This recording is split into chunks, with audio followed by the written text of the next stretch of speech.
마태복음 15장 1절에 어떤 내용이 있느냐, 비슷한 내용이 이제 마가복음 7장에 있어요. 자, 보시면 그때 바리새인과 서기관들이 예루살렘으로부터 예수님께 왔어요. 와서 예수님께 따지는 거죠. 당신의 제자들이 어찌하여 장로들의 전통을 범하나이까? 떡 먹을 때 손을 씻지 않습니다. 그렇게 항의를 한 것이죠.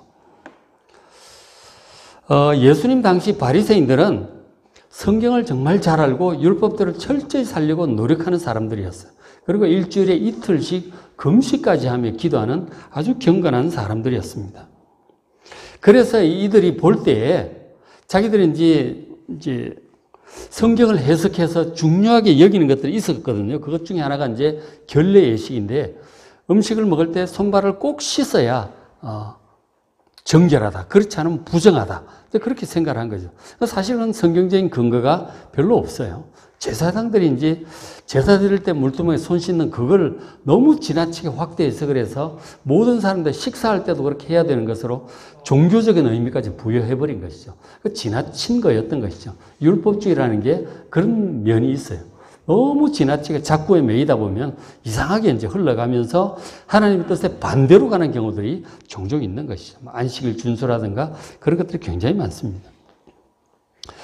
그래서 그것을 하지 않는 것을 가지고 제자들을 꾸짖고 예수님을 책망한 거죠. 이럴 수가 있어요. 당신의 제자들 저렇게 기본인 하나님을 섬기는 기본은 결례의식도 제대로 하지 않는다니 도대체 제자들을 어떻게 가르친 거예요? 따지는 것이었죠. 그런데 이게 성경적 근거가 별로 없는 것이다 하는 거죠. 그런데 이제 이런 식으로 해가지고 자기들의 전통으로 하나님의 말씀을 범하는 경우들이 참 많이 있었다라고 하는 것을 주님께서 도리어 지적을 하셨어요. 가장 대표적인 게 고르반 얘기가 있었잖아요.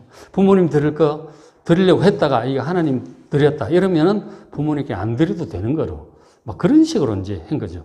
그렇지 않습니다. 하나님께 드릴 것이 따로 있고 부모님께 드릴 게 따로 있는 거죠. 그런 식으로 퉁칠 수 있는 게 아니다 하는 거죠. 그건 자기들 어떤 전통을 가지고 명백한 하나님의 말씀을 지금 거역하고 범하고 있는 것이죠. 이런 게 한두 가지가 아니다 하는 거예요. 안식일 준수도 마찬가지. 안식일 지키겠다고 죽어가는 사람, 오랫동안 사단의 권세에 매였던 사람 고치는 예수님을 항의하고 오히려 예수님 죽이려고 덤비 들잖아요. 아주 거꾸로 가는 거죠. 하나님을 범하고 있는 그런 아주 이상한 형태의 신앙생활을 하게 되는 그런 결과를 가지고 왔던 것이죠. 그래서 이제 우리도 이제 혹 그런 우를 범하지 않을까 하는 생각을 우리가 종종 해야 될 필요가 있다는 것입니다.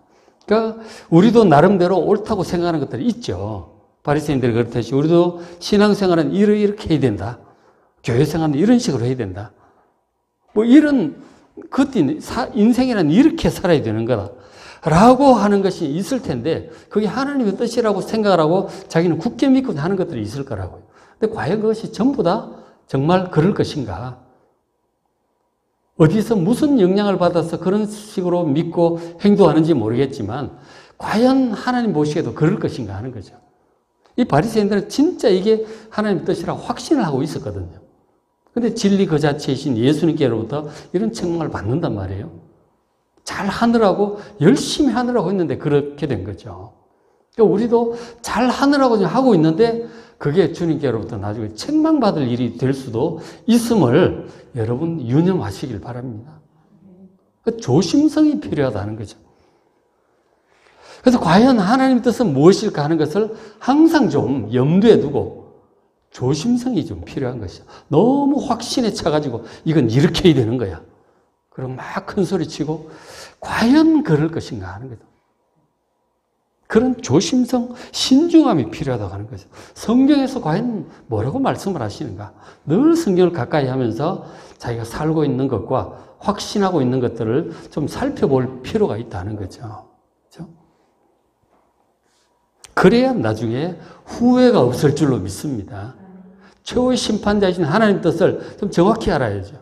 오해하고 자기 나름대로의 어떤 확신 가지고 그냥 밀어붙이다가 여러 사람 상처 주고 자기도 나중에 허당이 될 수가 있는 거죠. 그 부분에 있어. 모두가 아니고 어떤 한 부분에 있어 그렇다는 거예요. 그러니까 성경을 통해서 늘 가까이 하시고 읽으면서 자기 생활을 거울 삼아 돌아보시길 바랍니다. 그래서 예수님 책망을 그들에게 하시기를 15장 7절에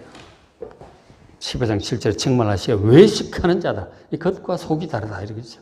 이사야가 너희에 관하여 잘 예언하였도다. 이 백성이 입술로는 나를 공경하되 마음은 내게서 멀다. 사람의 계명으로 교훈을 삼아 가르치는데 나를 헛되이 경배한다. 분명히 전통을 따라 뭐 이것이 좋다, 이렇게 해야 된다라고 다들 뭐 공감하고 그렇게 해왔는데 다 잘못하고 있는 거죠. 그런 일들이 있을 수 있다는 거예요. 전통이라든가 사람들의 여론도 100% 믿을 게 못 되는 거예요. 그죠? 정말 중요한 것은 마음으로, 중심으로, 진심으로 하나님을 경외하는가. 그것을 살펴야 되는 것이죠. 마음입니다, 마음. 어떤 자기 확신이 아니고 하나님을 경외하는 마음이에요. 내가 하나님 보시기에 정말 잘하고 있을까? 그런 조심성이 늘 필요한 거예요. 늘 성경을 보셔야 되는 거예요. 어떨까 하는 거죠. 그러니까 우리가 성경을 넉 장씩 이제 읽고 있는데 하루의 일정을 또 생각을 하면서 우리가 중요한 결정도 해야 되고 걱정스러운 일도 있고 뭐 큰 일도 해야 되고 그렇잖아요. 그런 것들을 마음에 품고 성경을 이렇게 쭉 보시면 넉 장을 이렇게 보시면 골고루 있잖아요. 그러면은 하나님께서 어떻게 하길 원하시는지 거의 답이 나와요. 한번 잘 좀 보시길 바랍니다. 하나님의 뜻을 구하는 마음으로 성경을 쭉 이렇게 넉 장 보다 보면 그 어느 네 군데 중에 하나는 걸릴 거라고요. 시편에 가서 걸리든 뭐 전도서에서 걸리든 디모데 전서에 가서 걸리든 어디는 하나 걸릴 거예요. 그래서 하나님 뜻을 잘 분별하시고 행하는 여러분 되시길 바랍니다. 그러면 실수하지 않는다는 거죠. 중요한 결정을 앞두고 정말 하나님께 뜻을 좀 구해야 되는데 자기 확신이 차, 이건 이거야 그러고 그렇게 할 일이 아니다는 거예요. 돌다리도 두드려가면서 건너가라고 그렇게 말을 하잖아요. 그렇게 할 필요가 있다는 거죠. 하나님께서 늘 주목하시는 우리의 마음이에요. 어떤 마음으로 하고 있는가 하는 거죠. 우리가 우리 마음을 보통 그렇게 생각을 하느냐고. 그냥 주로 생각하는 건 사람들의 의식이죠. 사람들이 어떻게 볼까? 그걸 주로 많이 보고 이것이 나에게 어떤 좋은 결과를 가서 얼마나 유리할까? 그런 것들을 생각을 하죠. 내가 무슨 마음으로 하는가? 또 내 마음을 지켜보시는 하나님도 의식을 해야 되는 거죠. 내가 이렇게 하는 것에 대해서 하나님께서 잘했다고 하실까? 그런 걸 생각을 해야 되는 거죠. 그냥 막 하던 대로 여론 따라서 상식 따라서 막 그렇게 늘 갈 일이 아니고 하나님을 늘 의식하며 살아가는 여러분 되시길 바랍니다. 그래서 루터가 그 말을 코람데오, 하나님 앞에서, 코람이 before예요. before God. 하나님 앞에서 코람데오, 라틴어잖아요. 하나님 앞에서 살아가는 여러분 되시길 바랍니다. 사람들은 안 보일 때는 모르겠지만 하나님 항상 우리와 함께 계세요. 24시간. 그거 진지하게 생각하면 조금 겁이 날 때도 있고 좀 그럴 때도 있죠. 늘 보시나 싶은 생각이 들죠. 그런데 하나님은 또 이해심이 넓으셔서 다 이해하세요. 우리의 상황과 마음을. 그러니까 너무 부담 갖지 마시고 하나님께서 우리의 아버지시잖아요. 아버지잖아요. 우리의 모든 걸 다 아시는 분이세요. 그러니까 사랑하는 마음으로 이해하는 마음으로 지켜보시기 때문에 편안하게 생각하시고 의지하시고 또 하나님 보시기에 내가 잘하고 있는 것인가 그런 거를 좀 살필 필요가 있는 것이죠. 그렇죠? 코람데오. 그 마음이 이제 하나님께 있어야 되는 것이죠. 사람들만 의식만 사람들의 눈만 중요한 게 아니고 내 이익만 중요한 게 아니에요. 하나님을 의식하며 코람데오의 마음으로 살아가시길 바랍니다. 지금 그 얘기를 하시는 거죠. 그래서 바리새인들은 그렇지 않은 거죠. 돈도 좋아하고 사람들 막 보라고 존경하는 눈으로 보라고 막 사람들 보는 데서 이러고 기도하고 굉장히 폼 잡고 그렇게 하는 거예요. 사람들의 명예 굉장히 중요하고 돈 굉장히 중요하게 여기고 아주 세속적이죠. 중심은. 그러나 행동은 굉장히 경건해요. 뭐 일주일에 이틀 금식하지, 율법 철저히 지키지, 안식일을 지키기 위해서 뭐 하루에 뭐 뭐 얼마 이상 걸어가면 몇 킬로 이상 안 들고 불 절대로 안 피우기 위해서 담배도 안 피워. 그죠? 담배를 금하는 건 아닌데 담배를 안 피워요. 안식일은. 진짜 피우고 싶으면 이방인한테 라이터 켜달라고 그래요. 자기가 피울 수는 없으니까. 안식일을 그래 경건하게 지킨다니까. 그죠? 엄청 경건하죠. 그런 데니까. 그죠? 그 도대체 뭐가 진짜 하나님을 중심으로 잘 섬기는, 중심으로 정말 일을 쉬고 하나님께 전심으로 예배드리는, 그게 안식일을, 주일을 잘 지키는 거지. 무슨 담배 뭐 피는데 뭐 라이터를 켜면 안 되고 뭐 몇 킬로 이상 들면 안 되고 그런 게 아니잖아요. 그죠? 너무 지역적으로 흐른다 하는 것이죠. 진심으로 하나님을 경외하는 것이 중요합니다. 하나님의 뜻을 잘 모를 때는 기도하면 성령께서 가르쳐 주실 거예요. 힘이 부족하면 힘도 주실 거라고요. 그렇죠? 그렇게 겸손한 마음으로 경외하는 마음으로 하면 되는 거죠. 오히려 문제는 자기 자신 옳다는 자신감이 가득 차서 아예 다른 사람의 말 별로 들으려고 하지도 않고 그러다 하나님의 음성도 잘 귀도 기울이지 않아요. 딱 자기가 알고 있는 그 지식 몇 가지 성경에 있는 그거 가지고 다 하는 거죠. 그건 참 그렇게 가면 예수님께로부터 이런 책망을 듣게 될 것이다. 사람의 교훈으로 계명을 삼아 가르치니 나를 헛되이 경배하는구나. 입으로는 나를 공경하되 마음은 내게서 멀구나. 이런 말씀을 듣게 된단 말이에요. 그래서 자기 생각이 옳다는 확신보다 사람들의 시선보다 하나님께서 어떻게 보실지 늘 생각하면서 신중하고 겸손한 태도로 행하는 것이 훨씬 낫습니다. 그렇죠? 사람들은 대체로 자기가 옳다는 확신이 늘 있어요. 그죠? 자기가 옳다는 확신이 있다니까. 자기가 옳다는 확신이 전부 다 애고, 뭐, 많이 배운 사람이나 못 배운 사람 똑같아요. 자기 생각이 옳다는 확신이 가득 차 있어요. 근데 예수님께서는 우리 마음을 너무 믿지 말라고, 우리 생각, 우리 마음을 너무 믿지 말라고 경고하시기 위해서 우리 마음 밑바닥에 무엇이 가라앉는지 말씀을 해 주셨어요. 자기 마음 너무 믿지 마세요. 자기 생각 너무 믿지 마시라니까요. 15장 18절에 입에서 나오는 것들이 마음에서 나오는, 주로 자주 말하는 거 보면 그 사람 마음속에 주로 뭐가 있는지 표시가 나죠. 이것들이 마음에서 나오는 것, 이 말로 표현이 되는데 그런 것들이 사람을 더럽게 한다. 손을 안 씻는 이게 문제가 아니다는 거죠. 마음을 잘 다스려야 된다는 거예요. 마음을 다스린다고 해야 되나? 자기 마음을 알아야 된다는 거죠. 19절에 마음에서 나오는 것은 악한 생각, 살인, 나쁜 생각들이 많이 들어있어요. 살인이라고 하는 것은 이게 미워하는 거죠. 미움이 극에 달하면 죽이고 싶고 없어졌으면 좋겠다. 저 사람 좀 없어졌으면 좋겠다 생각이 들잖아요. 그 심한 행동으로 나가면 살인이죠. 그러니까 미워하는 마음이 살인이라고 말씀하셨죠. 그리고 간음, 엄란 이런 것들이 우리 마음속에 많이 있어요. 육신적인 욕구가 늘 있죠. 그 다음에 도둑질, 남의 것을 탐내고 심지어 손을 대고 이런 것들. 그게 이제 좀 약한 형태는 부러움이죠. 비교하고 부러워하고 남의 걸 부러워하는 거. 그 도둑질과 같은 맥락이죠. 그럼 거짓 증언과 비방.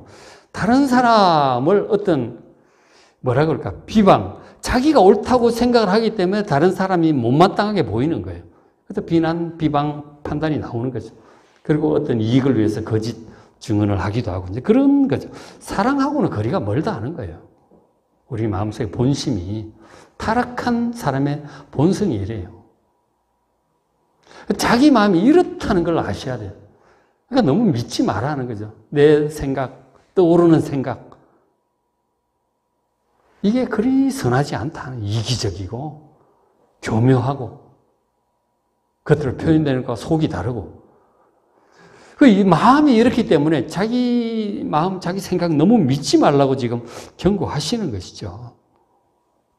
이런 것들이 보통 때는 표시 안 내고 가라앉아 있어. 체면도 있고 뭐 인기 표정 관리도 하고 적당히 하잖아요. 그런데 한 번씩 우리가 격동이 될 때가 너무 힘든다든지 어떤 큰 자극을 받는데 그러면은 이게 막 올라올 때가 있는 것이죠. 그래서 우리 생각을 어지럽히고 판단력을 흐리게 하고 남의 마음에 상처를 주고 그런 일들을 종종 하게 되는 거죠. 그래서 우리 마음이 이렇기 때문에 자기 마음, 자기 생각을 너무 믿지 말고 늘 겸손하게 하나님의 뜻을 구하는 것. 하나님 어떻게 해야 될까요? 하나님 제가 이거 잘하는 걸까요? 저렇게 할까요? 그런 마음으로 성경 넉 장 좀 펼쳐보시고 오늘의 운세 보지 마시고 성경을 넉 장 펼쳐보시기 바랍니다. 그러면 답이 있어요. 거기에. 딱 보시면 답이 있다니까. 마음도 가라앉을 것이고 용기도 주시고 지혜도 주실 줄로 믿습니다. 그렇게 말씀을 따라서 하나님의 뜻을 따라 행하면 나중에 심판날에 주님께로부터 책망이 아니라 인정받게 될 줄로 믿습니다. 자, 바리새인은 신앙을 이렇게 책망을 받았잖아요. 그러면 진실한 신앙, 주님께로부터 인정받는 신앙은 어떤 것일까요?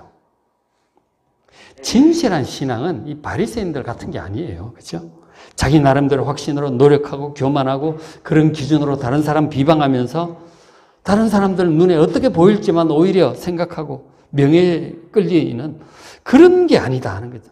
하나님은 별로 생각도 하지 않는 그저 자기 확신으로 살아가는 그런 게 아니다 하는 거죠. 바리새인 같은 그런 것이 아니에요. 그래서 이 마태복음 15장 전반부에서는 그런 바리새인의 신앙을 보여주었다면 마태복음 15장 후반부에서는 그와 대조적으로 예수님을 향한 아주 단순하고도 진실한 신앙의 모습을 보여줍니다. 아주 대조적으로 보여줍니다. 자, 이제 예수님께서 그 외식하는 바리새인을 떠나셨어요. 그래서 그런 사람들 대하면 참 피곤해, 그죠? 15장 21절 예수께서 거기서 나가사 두로와 시돈 지방으로 가셨어요. 두로와 시돈은 이스라엘 바로 갈릴리 바로 북쪽에 인접해 있는 북쪽 나라, 이방인 지역이죠. 지금 레바논입니다. 두로와 시돈 지방 이방인 쪽으로 가셨어요. 근데 그곳에서도 예수님 소문은 쫙 퍼져 있었던 거죠. 뭐 병을 다 고치고 막 이렇게 하시니까 우리한테도 좀 오셔서 좀 고쳐주시지. 뭐 그런 생각을 했을지 모르겠어요. 그래서 가셨는지도 모르겠어요. 어쨌든 이방인 지역에 바로 국경 넘어서 그걸로 넘어가신 거죠. 그랬더니 22절에 가나안 여자, 이방인 여자 하나가 그 지경에서 나와서 예수님께 찾아온 거죠. 그 용건이 뭐였느냐면 주 다윗의 자손이요. 예수님이 메시아라는 사실을 이분도 믿었던 것 같아요. 날 불쌍히 여기소서 내 딸이 흉악하게 귀신 들렸나이다. 딸이 귀신 들려서 막 미친 짓을 한다는 거예요. 고쳐달라고 예수님께 찾아온 것이죠. 그러니까 이 여인은 결국 예수님께서 그것을 하실 수 있다는 확신을 가지고 온 거죠. 뭐 어디 가도 안 되는 거잖아요. 그 확신이 들어서 예수님께 간곡히 이제 부탁을 하고 있는 거죠. 예수님께서 조금 냉정하게 하셨지만 결국 예수님밖에 없다는 그 간곡한 마음, 어떻게 보면 단순한 마음이죠. 예수님밖에 없다는 거예요. 그런 마음으로 결국 딸이 고침을 받게 돼요. 고침을 받게 된다니까. 자, 예수님께 이 여자의 신앙이 정말 단순하고 진실한 신앙이에요. 바리새인들의 신앙이 아니라 이게 진실한 거라니까. 15장 26절 예수님께 대답을 하시기를 자녀의 떡을 취하여 개들에게 던지면 마땅치 않다. 상당히 냉정하게 뭔가 대답을 하시는 것 같아요. 이 자녀라고 하는 것은 이스라엘 백성을 얘기하는 거고 이 개들이라고 하는 것은 이 이방인을 얘기하는 거죠. 그 가난한 여자에서 개들과 같은 이방인이라고 지금 안 들어주시겠다 그런 거 아니에요, 지금. 이런 은혜는 이스라엘 백성들에게는 합당한 것이다. 상당히 냉정하게 좀 대답을 하셨어요. 근데 우리가 이제 그 예수님께서 사실은 알고 그러시는 거예요. 이 여자가 포기하지 않을 것을 아시고 백성들에게 보게 하려고 일부러 좀 그러셨던 것 같아요. 그러나 그건 우리 짐작이고 그 가난한 여인 입장에서는 예수님 너무 냉정하시다. 이럴 수가 있는가. 사람 무시하시고 그 섭한 마음이 들 수 있죠. 우리도 기도하다 보면 하나님께서 응답을 좀 잘 안 해주시는 것 같아가지고 섭할 때가 좀 있어요. 그죠? 기도해도 안 들어주시는 것 같아요. 어떻게 내가 이 하루하루 힘들어 죽겠는데 이렇게 못 본 척 하시나. 너무 하신다. 그런 생각이 들 때가 있다니까요. 그죠? 어떤 기도는 나는 정말 다급한데 막 한 달, 석 달, 1년이 가도 응답이 없어. 막 초조하기 짝이 없죠. 가장 많은 것 중에 하나가 애 못 낳는 거. 애를 못 낳아. 결혼했는데 애를 정말 낳았으면 좋겠는데 뭐 3년이 돼도 5년이 돼도 애를 못 가지고 굉장히 좌절감이 큰 거예요. 부부가 정말 신앙도 좋고 그렇게 하는데도 애를 안 주시는 경우들이 있는 거죠. 굉장히 답답하죠. 아브라함도 그랬고 이삭도 그랬고 한나도 그랬고 엘리사벳도 그랬고 많아요. 뭐 그런 것만 있겠어요? 많아요. 아픈데 안 고쳐주시는 거, 뭐 자녀 문제 때문에 기도하는데 안 들어주시는 거, 좀 냉정해 보이시는 거죠. 참 너무하신다. 욥도 마찬가지. 탄식과 원망이 막 나오잖아요. 그 믿음 좋은 욥도. 그럴 때가 있다는 거죠. 다윗도 그렇게 기도하면 응답 잘 받고 했는데 시편 보면 하나님 언제까지 저를 이렇게 내버려 두실 겁니까? 언제 응답하시겠습니까?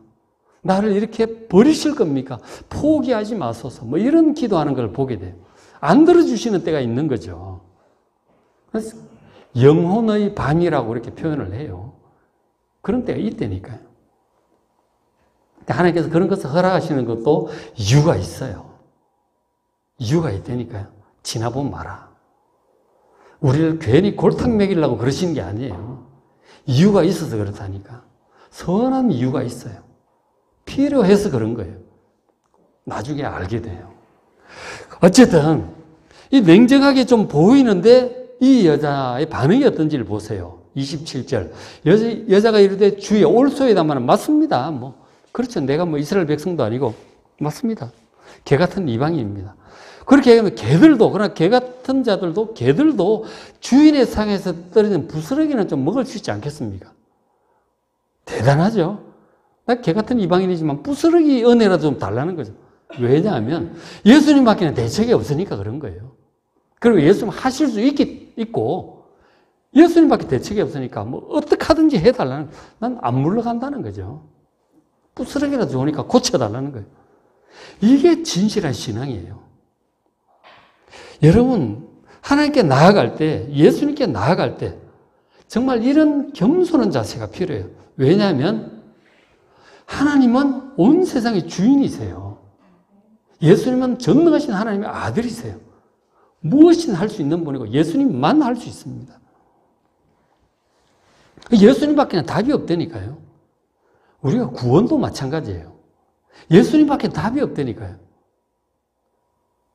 예수님은 그냥 붙들고 바지가랑이를 붙들고 매달려야 되는 거예요. 만나달라고. 눈앞에 문제 해결만이 아니고 구원에 관해서도 마찬가지예요. 우리 천국 길로 인도해달라고 예수님 발을 붙잡아야 되는 거예요. 이렇게 간절히 기도해야 되는 거죠. 만나 주시도록, 말씀해 주시도록, 천국 길로 인도해 주시도록 기도해야 되고, 현실적인 문제도 당연히 뭐 애들 문제 붙들고 기도하고, 뭐 건강 문제, 돈 문제 붙들고 기도하는 거예요. 예수님은 전능하신 분이세요. 그 예수님 밖에 답이 없다는 사실을 알면 저런 태도가 나올 수밖에 없죠.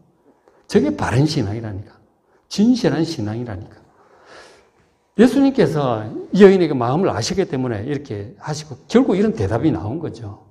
그래서 예수님께서 감탄을 하시죠. 28절. 이에 예수께서 대답하여 이르시되 여자여 네 믿음이 크도다.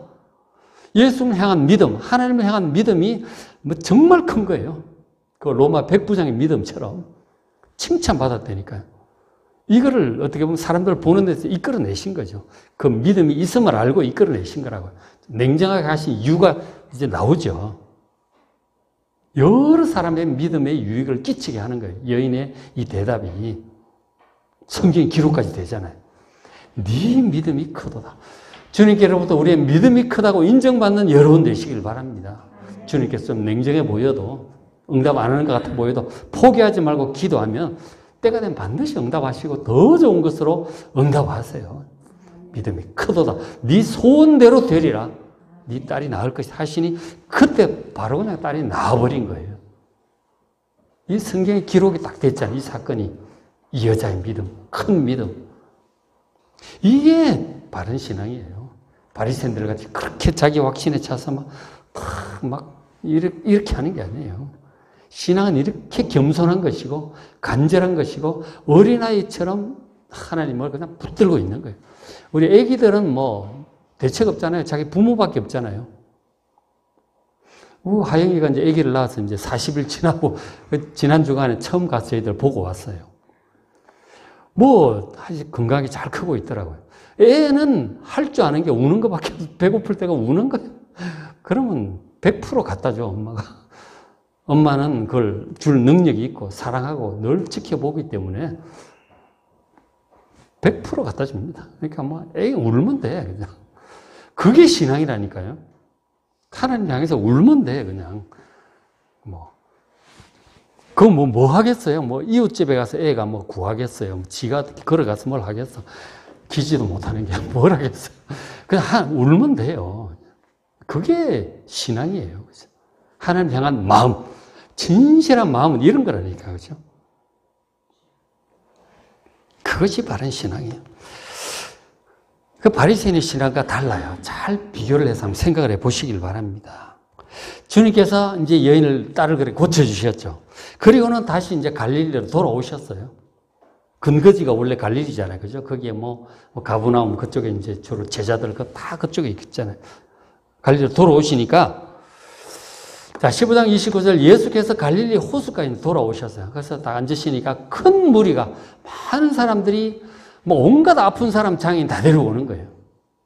예수님께서 다 고쳐주신다고 뭐 소문이 나기도 했고 실제로 오면 다 고쳐주시니까. 다리 저는 자, 다리 저는 사람은 이제 장애인이죠. 뭐 소아마비라든가 뭐 후천적으로 다쳐서 뭐 그렇기도 하겠지만 어쨌든 다리 저는 사람 다 고쳐주시고 장애인 뭐 무슨 장애인지 모르겠는데 각종 장애인, 맹인 이 앞 못 보는 사람이죠. 선천적이든 후천적이든. 그럼 지금 병원에서도 못하죠. 근데 그거 예수님께 데려오는 거예요. 말 못하는 사람, 기타 여럿을 데리고 와서 예수님 발 앞에 다 데려오는, 고쳐주시는 거죠. 다 고쳐주시는 거라니까.